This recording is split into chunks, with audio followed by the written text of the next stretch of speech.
Oh putain. Oh, c'est pas vrai. Impeccable. Ça y est, je l'ai reçu, donc. Vous savez ce que c'est? C'est un boîtier ABS. Ça, c'est du niveau rouge, presque noir. Mais un niveau rouge, il va pouvoir m'aider à changer ça. Vous allez voir, c'est pas si compliqué. Allez, au taf. Générique.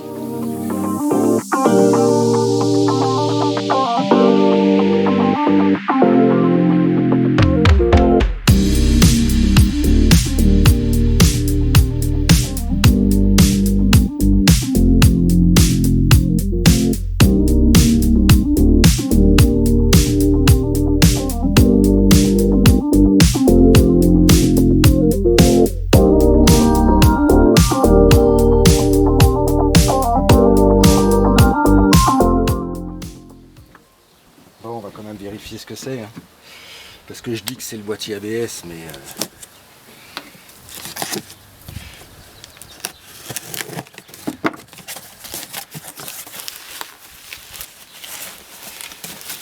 Ouais, c'est ça.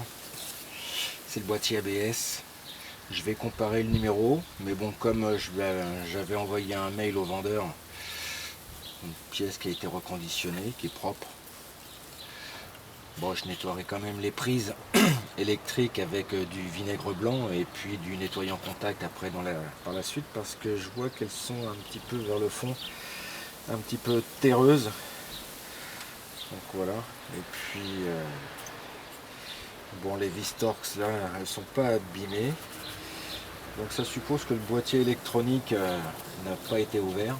Alors comment ça se compose?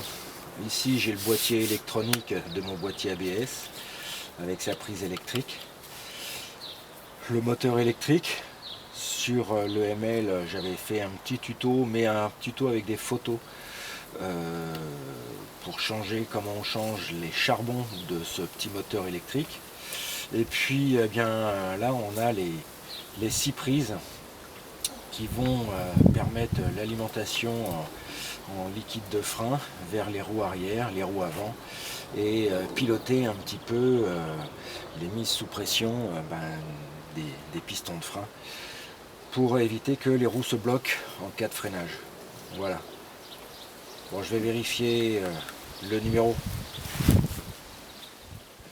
Bon, puisque l'on va changer le boîtier ABS d'une Mercedes W163, il s'agit d'un ML270 CDI de 2000.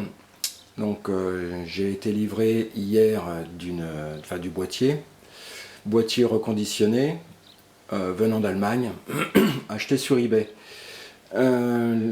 Quand je regarde la pièce, bon, je l'analyse, je regarde son état de propreté et personnellement je vois que même la prise un petit peu, la connectique est un petit peu est sale, allons-nous dire. Donc dans l'idée, il va falloir commencer, et c'est la pratique que moi je recommande, nettoyer toutes les connectiques électriques lorsqu'il s'agit d'une pièce à remplacer qui dispose d'une connectique avec des prises. Donc chacun a sa technique. Moi j'utilise du vinaigre blanc, un petit pinceau, et je vais déjà nettoyer l'intégralité à l'intérieur de la prise. Alors pourquoi du vinaigre blanc? Bon, le vinaigre, hein, il y a un taux d'acidité qui est pas énorme, mais toutefois suffisamment élevé pour nettoyer tout ce qui est prise électrique. Et on va voir si c'est sale. Non, pas trop encore.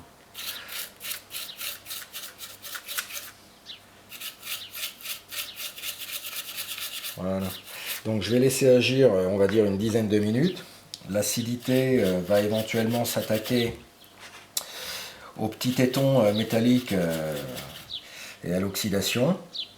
Et je referai la même opération et je vais ensuite assécher la pièce, et seulement après, pour éviter que l'humidité du vinaigre reste à l'intérieur de cette pièce, je passerai soit un coup de nettoyant frein ou alors le nettoyant contact, hein, que j'ai l'habitude d'utiliser.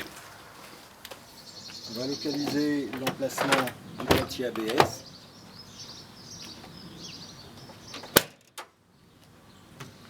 on va ouvrir le capot.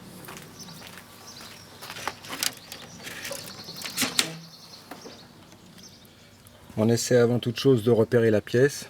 Donc le boîtier ABS. Vous voyez, il y a une multitude de petits tuyaux à la pointe de mon crayon là. Voilà, le boîtier ABS, ben, il est derrière quoi. Donc autant dire que dans un premier temps, il n'est pas toujours facile d'accès. Il y a des véhicules où c'est beaucoup plus simple. Et bien sur ce style de voiture, il va falloir réfléchir à savoir comment y accéder. Donc je vais opter pour une solution qui me paraît jouable. Je vais évidemment lever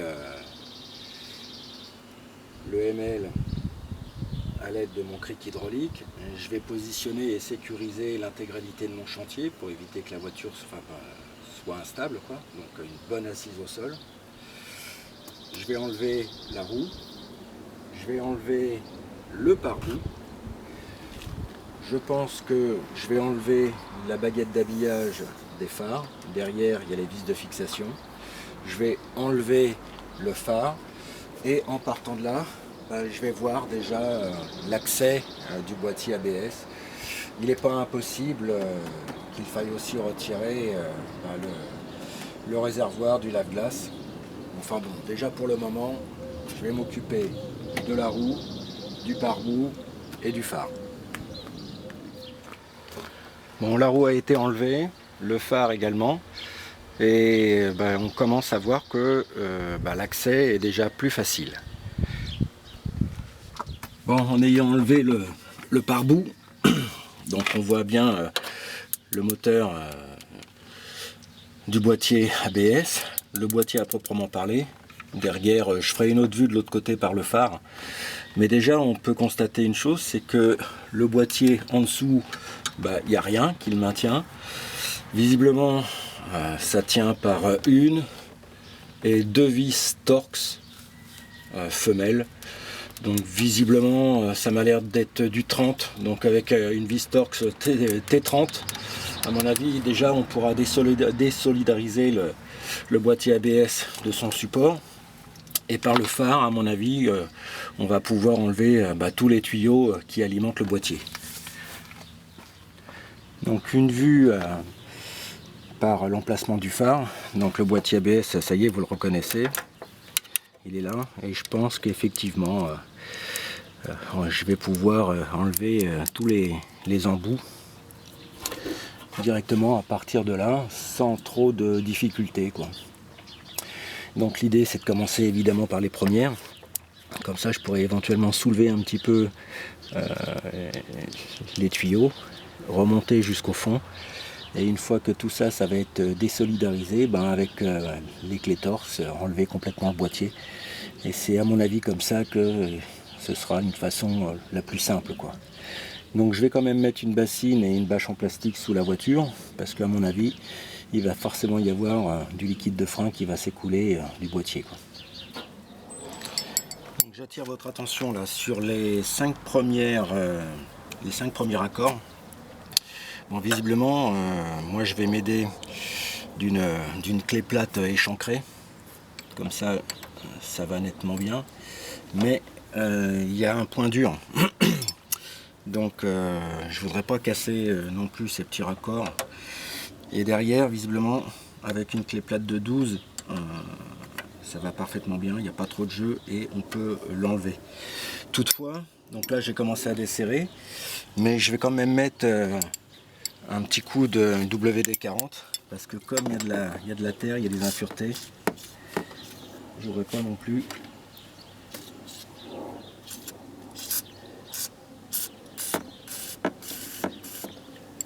que ça casse. Bon voilà, il faut compter en gros entre 50 minutes, une petite heure pour enlever le boîtier ABS. Donc on prend son temps, on ne force pas. Par contre, petite particularité, pour sortir l'intégralité du boîtier, il a fallu que j'enlève le moteur du boîtier ABS. Bon, en soi, c'est pas tellement compliqué, hein. Les prises électriques sont en haut. Là, je l'avais déjà démonté une fois J'avais fait un tout petit cordon de silicone noir, c'est pour ça qu'il y a des traces là. Et j'avais changé les charbons sur ce truc là quoi. Donc et puis là on voit derrière là, visiblement il y a une chaussette qui déconne un peu là. Mais quand je dois remettre le moteur, bon bah voilà, je le remets de cette façon là.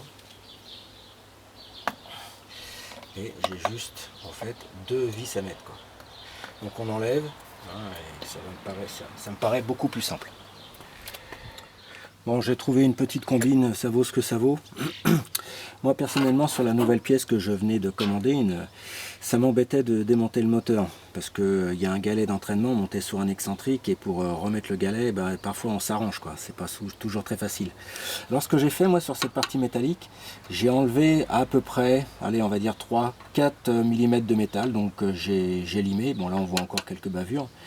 Mais l'idée, c'est simplement pour faire passer le moteur. Donc en passant par le phare, on introduit le boîtier ABS. Au démarrage, c'est le moteur qui coince ici parce que la pièce est un petit peu trop longue. Mais en limant un petit peu 3-4 mm, là, cette pièce-là, eh bien ça passe tout seul. Alors évidemment, après, il faut mettre de l'anti-rouille hein, et puis redonner éventuellement un petit coup de peinture noire anti-rouille également. Une fois qu'on a remonté le boîtier ABS, l'idée c'est quand même de réarmer tous les équipements de frein. Donc on va ouvrir le petit réservoir de liquide de frein et l'étape obligée maintenant ça va être de tout réarmer. Donc l'idée c'est refaire toutes les purges. Alors pour se simplifier la vie, moi j'ai fait le choix de mettre la voiture complètement sur 4 chandelles et puis ça va me permettre de faire les purges correctement.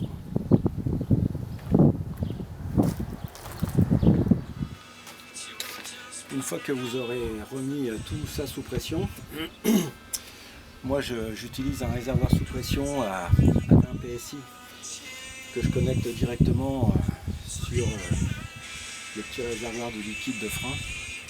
Ça me permet de faire toutes les purges tout seul et puis d'armer correctement tous les artifices propres au freinage et notamment à l'ABS.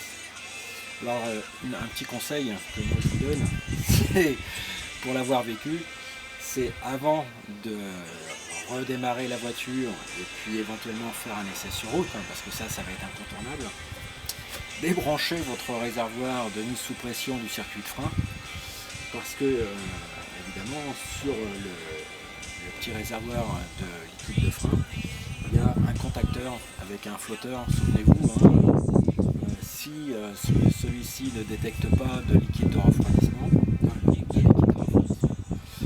si celui-ci ne détecte pas de liquide de frein, ou tout au moins si le niveau est au moins au plus haut au maxi, vous aurez toujours bas ESP, ETS et puis en rouge break, les freins qui vont rester allumés.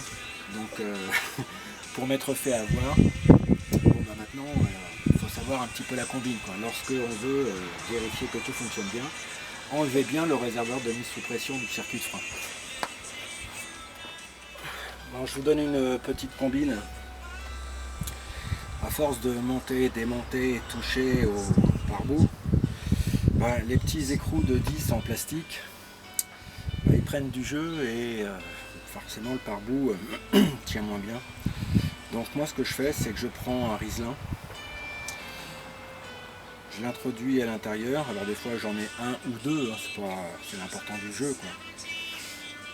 Avec le Riesling, je vais donc visser mon écrou. Et après, une fois que tout est fixé, vous allez voir, hein, on peut même serrer assez fort. À la pince coupante, je coupe le restant et c'est reparti pour l'écrou suivant. Allez, serrage des écrous de roues. Donc moi perso, je serre mes roues sur mon ML à 110 Nm. C'est pas la peine d'en mettre plus, parce que si vous faites du franchissement et qu'il vous arrive une merde, si vous voulez enlever la roue, à 130, c'est pas garanti, hein, d'accord. Donc bon, vous connaissez, toujours en étoile.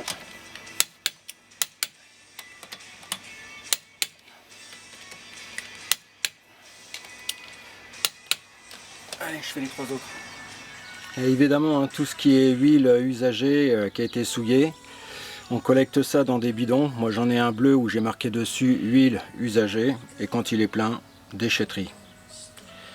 On est aussi, on préserve aussi l'environnement, même si on roule dans un 4x4 quoi. Voilà, c'est parti pour un essai sur route.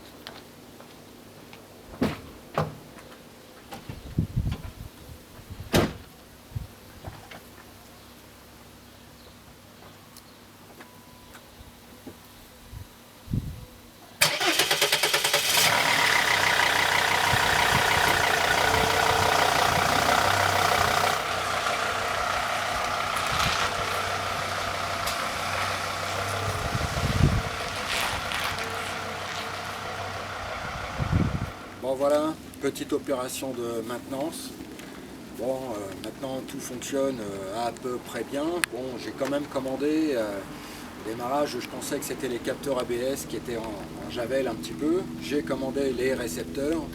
Par acquis de conscience, je vais quand même les changer. Comme ça, au moins, je suis sûr que pendant 3, 4, 5 ans, peut-être que je pourrais rouler dans une voiture parfaitement saine, parce que c'était quand même un véhicule que j'ai acheté l'an dernier, qui était dans un piteux état, et que je suis en train de rénover, quoi. Bon, l'idée c'est de faire de la piste dans la forêt landaise, et puis parfois peut-être aussi faire un petit peu de franchissement, de m'amuser aussi un petit peu, quoi. Bon, en espérant que cette vidéo vous aura aidé, hein, tous les conducteurs de ML, bon, on est tous pareils, hein, on aime nos voitures, on veut quelque chose de propre, de clair, de sain, enfin voilà quoi.